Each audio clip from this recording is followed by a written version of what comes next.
I'll start here. Just off the bat, just tell you that what a hard-fought game.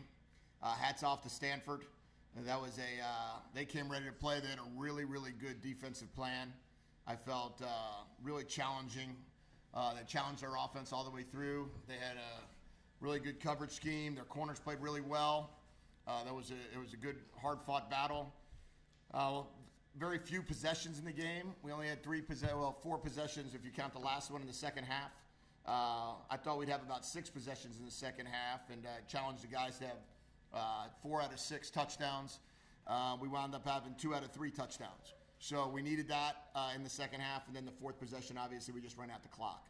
But, our defense did such a tremendous job against them in terms of holding them to field goals and forcing them to kick field goals, forcing them to convert 3rd and longs if they were able to do that.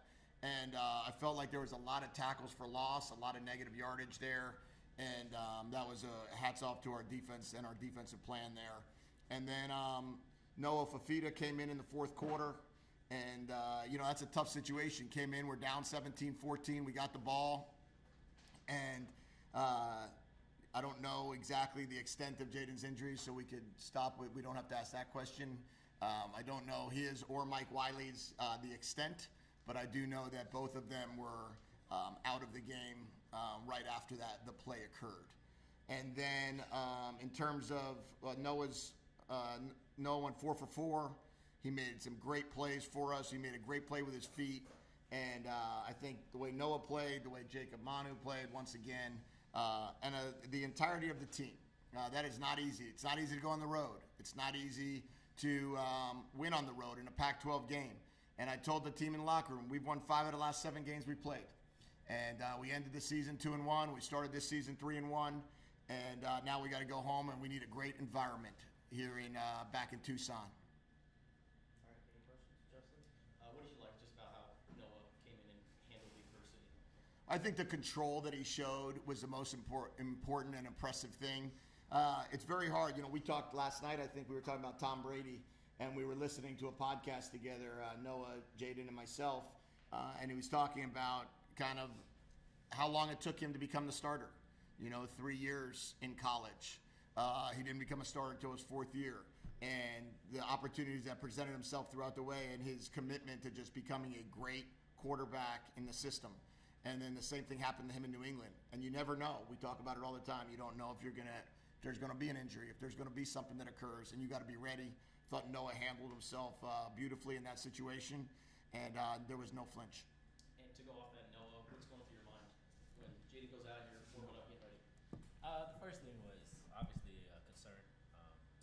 The relationship I've built with Jaden since I've been here has been nothing short of spectacular. So as soon as he went down and the grimaces he made, first thing was concern, and then it kind of got to the point where it was all business. So a lot of coaches, a lot of my teammates come to me, the offensive guys, kind of make sure I was good, I was comfortable, and I just appreciate all the faith that they had in me between my teammates and my coaches. Jordan? Yeah, Jonah Coleman had such a great day today. Playing close to home, can you talk about his performance and how important that was for the team? Yeah, Jonah hit 100 yards combined. He had 12 carries for 75 yards, 4 catches for 29 yards. So he was over 100. I asked him actually before the game how far was home, 2-hour drive to Stockton. And, he said it meant a lot to him this game. And, all Jonah does is work. Jonah has been unbelievable since he's been here. He doesn't get nearly maybe enough accolades sometimes because of how much he's kind of been the second guy behind Mike in so many different ways. But you look at what he's done, in the classroom, in the meeting room, in the football field. He's over a 3.5 GPA coming from a situation where, it's been a lot of new stuff for him. And then you look at how he played when he walked out on the field today. You're looking at a guy that had over 80 yards rushing and over 25 yards passing and was able to do a great job in blitz pickup. Really proud of Jonah. In the middle. Chris with AZ Wildcats Sports. Defense, you mentioned it earlier, but had 11 tackles for loss for a total of, I believe, 42 yards. What does Arizona need to do to continue to have that sort of defensive dominance going forward? Yeah, well, I think we're up to like 28 or 30 tackles for loss on the season, which we're on pace for quite a mark. And I think it has to do with the way these guys prepare and play. You listen to Jacob and our coaches, and all they do is talk about swarm the ball. And if you swarm the ball, if you always are running to the ball, that's how you're able to get tackles for losses. I thought that we had, I don't know how many total sacks we had, but it certainly looked like we were all over the quarterback a lot of the game. And a lot of that comes down to you got your TFLs that way, and then in the running game, a lot of the perimeter runs look like our safeties and our linebackers chase down and cause some 2nd and 16s and 17s. Justin? Jacob, how would you describe the difference in environment from Mississippi State to today? Oh, it was way different. We knew coming into this game that it was going to be like that, so we prepared all week without no music, no nothing during practice. We had to bring our own energy, and we knew that.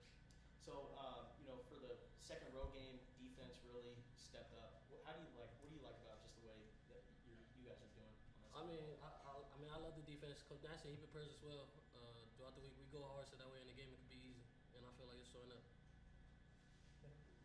Noah, what does it mean to have veteran leaders like Jacob Cowing on the offense that really help you when you have to come in a situation like that and really perform and bring the team back from behind? That's huge, and you could go. You can name a bunch of names on our offense that have that veteran leadership and that. And like I said, I just really appreciate. We've been talking about trust a lot this weekend. The opportunity that I was provided, the ability for them to trust me in that moment. I really appreciate it, especially the veterans from Cowing to Mike Wiley. Mike Wiley was hurt and he still came. He was the first one to come up to me and make sure I was good. So it takes a lot of pressure off of me, makes my job easy, and I'm really appreciative. Did you have any butterflies coming into the fourth quarter? I think more excitement. I was excited. It was a great opportunity, and I just give all glory to God. Justin? Jacob, you've known this guy for a while. What stands out about him as a quarterback from his time in high school and then now? I just feel like the way he carried himself. Like once I heard that he was in, I knew he was gonna do stuff and make plays because he's always gonna. He's one thing about him. He's always gonna be prepared. Coach, this is the last Pac-12 matchup between you and Stanford, and obviously there's going to be a lot of those last Pac-12 matchups. What are you going to miss most about being a part of this conference? Well, I mean, the conference is a phenomenal conference, and if you look around right now, I mean, it's got a great football going on, and it's very clear. It looks to me that I don't know what happened in any of the games today. My mind has kind of been running crazy about this game. But I would say that it looked as if there was, 8 teams ranked going into this weekend, and the Pac-12 is a great conference of football, and we're going to do everything we can to keep it that way for the next 8 weeks, and then have an unbelievable Pac-12 championship game, whatever that means. Whoever's participating in, and we're going to do everything we can to be that team. Justin? What are the status updates of Raymond Polito, Bill Norton, and Justin Flo? Yeah, I don't have much on the injury front. To be honest, there's a little too many for my liking today. So it was, I need to talk to our doctors, talk to our trainers, see how Raymond is, see how Martell Irby at the end of the game, see how Justin was, see how Mike is, see how Jay is, and then I don't know if there was anybody else. But that was a physical game, which is what you expect when you play Stanford.